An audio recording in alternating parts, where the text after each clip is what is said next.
Исәнмесез, эфирда яңалыклар чыгарылышы, студияда Лилия Гатин алга таба койбір темалар турында кыскача. Алар Таҗикстаннан, Үзбәкстаннан һәм Төркменстаннан килә, шәһәрдә мигрантлар белән эш ничек алып барыла. Барлык тикшеренүләр бер урында, ветераннар һәм тыл хезмәтчәннәре янына мультидисциплинар табиблар бригадасы килә. Узган ел Яршалыда 45 мең чит ил гражданы исәпкә куелган. Нигездә мигрантлар безнең шәһәргә Таҗикстаннан, Үзбәкстаннан һәм Төркменстаннан килә. Килүнең төп максаты эш, уку, туганнары һәм дусларына кунакка килү. Шәһәрдәге миграция эше турында тулырак киләсе минутларда. 2025 елның 1 гыйнварыннан мигрантлар аерым эшчәнлек өлкәләре буенча патентлар нигезендә эшли алмыйлар. Бу куркыныч йөкләр ташу, финанс хезмәтләре күрсәтү, дәүләтнеке булмаган пенсия фондлары эшчәнлеге, компьютерлар ремонтлау, такси белән идарә итү. Такси йөртүгә килгәндә полиция хезмәткәрләре ЮХИДИ белән берлектә руль артында чит ил гражданины булган һәр машинаны тикшергәннәр. Они составляли по своей линии на них протокола, потому что в такси не имеют права работать иностранные граждане, у которых нет водительского удостоверения российского образца. То есть на всех составляли. А мы уже смотрели, значит, наличие состава правонарушений по статье 18.10 осуществление трудовой деятельности. Нигездә таксида укудан буш вакытта студент-мигрантлар эшләгән, әлеге категория гражданнарга патентлар кирәкми. Шуңа күрә закон бозулар юк. Мигрантларга эшкә патент алу өчен хәрби учетка басарга кирәкми. Бу Россия гражданлыгы алучыларга гына кагыла. Аларга карата полиция агитация эшләре алып бара, хәрби комиссариатка ярдәм итә. Шулай ук мигрантлар арасында Россия обороны министрлыгы белән контракт төзүчеләр дә бар. Кто заключил контракт, то есть может сразу подать на гражданство, в течение 2 месяцев оформляется гражданство. Но это только после заключения контракта. На год. Матбугат конференциясында чит ил гражданнары еш кылган хокук бузулар турында да сөйләделәр. Нигездә алар илдә булу кагыйдәләрен һәм хезмәт законнарын үтәмиләр. Әмма шулдагы криминоген хәлгә мигрантларның килүе җитди йогынты ясамый. Узган ел алар тарафыннан 75 җинаять кылынган. Бу җинаятьләрнең гомуми саныннан 0,8% дип хәбәр итте Сергей Викулов. Лилия Гатина, Лейсан Габдрашитова, Кирилл Хабзей, яңалыклар. Ел башынан электрон сертификатлар ярдәмендә Татарстан халкы 2600-гә якын техник тернәкләндерү чарасы сатып алган. Бу максатларга 62 миллион сумнан артык акча юнәлдерелгән. Исегезгә төшерәбез, электрон сертификатлар ярдәмендә заказ буенча эшләнгән индивидуаль эшләнмәләрне дә кертеп, 300-дән артык тернәкләндерү чаралары сатып алырга мөмкин. Электронный сертификат могут оформить федеральные льготники. В основном речь идет про инвалидов.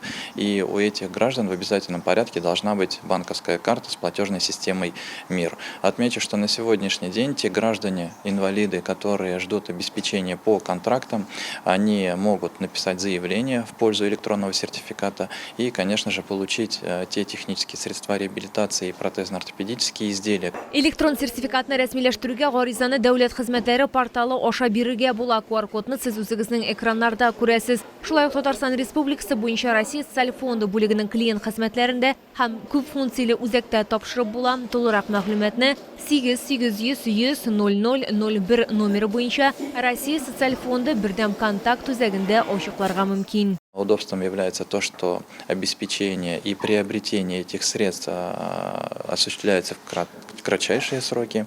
И, конечно же, выбор технических средств реабилитации остается за самим инвалидом. То есть он сам выбирает то, что будет удобно ему для пользования. Өйдән чыкмыйча гына тулы медицина тикшерүе җиңү көне алдыннан Бөек Ватан сугышы ветераннарына һәм тыл хезмәтчәннәренә табиблар бригадасы килә. Консультация һәм барлык анализларны алу өйдә үткәрелә. Эшнең ничек оештырылганын безнең тикшерү төркемендә күреп кайтты. Здравствуйте, Елизавета Егоровна. Что вас беспокоит? 95 яшьлек тыл хезмәтчәне өчен мультидисциплинар бригаданың килүе инде күркәм традициягә әверелгән. Сугыш ветераннары өчен госпиталь табиблары ел саен үзләренең карамагындагы ветеран янына киләләр. Спасибо всем врачам, что вот действительно вот придешь, уж мне вот как-то или в годах человек как-то оберегает. Прям вот, дай Бог всем здоровья, благополучия. Госпиталь табиблары шәһәрнең барлык ветераннарын карый, бригада барыр алдыннан алдан уңайлы көн һәм вакытны килештерә. Табиблар составы киңәйтелгән. Медосмотрларга керә инде терапевтның қарауы, узкий специалистлар қарай, анализлар алабыз, ЭКГ төшерәбез, гинеколог, мазоклар ала.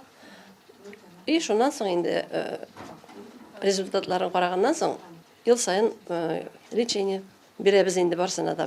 Ветераннарның барысы да олы еште. Күбісі инде 100 ешке якынлаша. Табиблар билгеләп үткәнчә, үз яшы өчен аларның хәле яхшы. Кирәк булганда белгечләр аларны дәвалауга төзәтмәләр кертәләр. Шулай ук сугыш ветераннары өчен госпиталь стационарына юллама бирәләр. Лилия Гатина, Сергей Вильданов, Яңалыклар.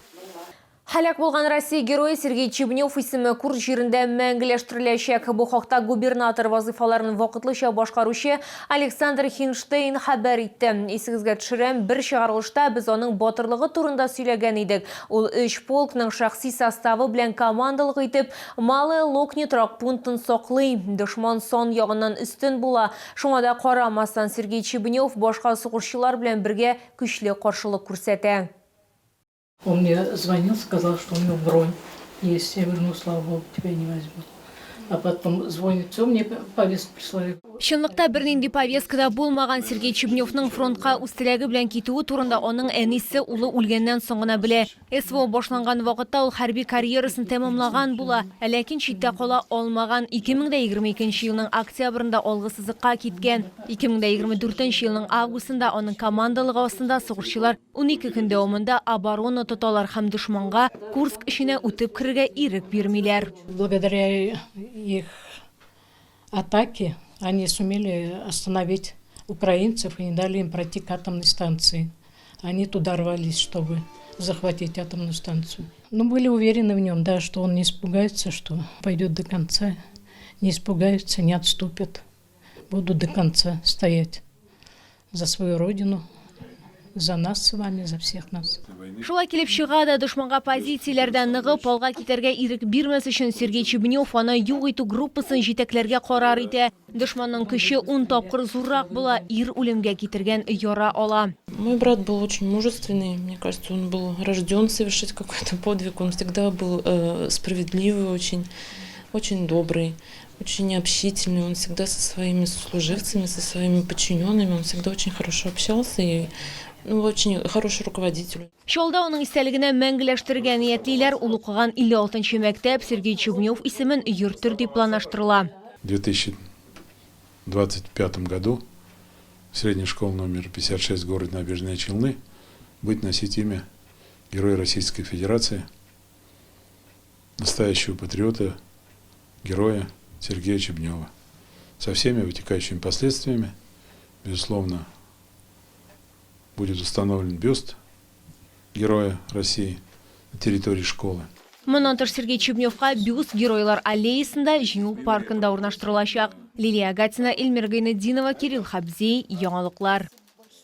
Ифтар вакытлары сәхифәсенең иганәчесе флебология медицина үзәге җаваплылыгы шикле җәмгыять. Варикоз, проблемы с венами, сосуды на лице, купероз. Медицинский центр флебологии поможет. Большой штат сосудистых хирургов, проктолог, невролог, специалист по диабетической стопе, ультразвуковая диагностика. Здоровые сосуды – наша забота. Ораза тотучылар игътибарына иртәгә изге Рамазан айының 13-нче көне сәхәр ашауны 3 сәгать 46 минутта төгәлләргә кирәк. Ифтар, ягъни авыз ачу вакыты кичке 17 сәгать 31 минутта. Шәһәребез мәчетләрендә күркәм рәвештә ифтарлар уздырыла. Ифтарга авыз ачарга теләгән һәркем килә ала. Бу сезгә җиткерәсе соңгы мәгълүматыбыз иде. Мин Лилия Гатин сезнең белән сау булашам. Исән-имин булыгыз.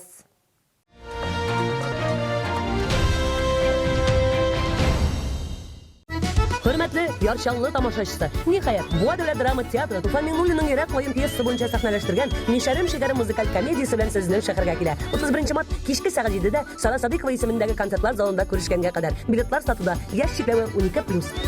Комфортное лечение зубов по доступным ценам. Стоматологии «Улыбка». 54 62 31.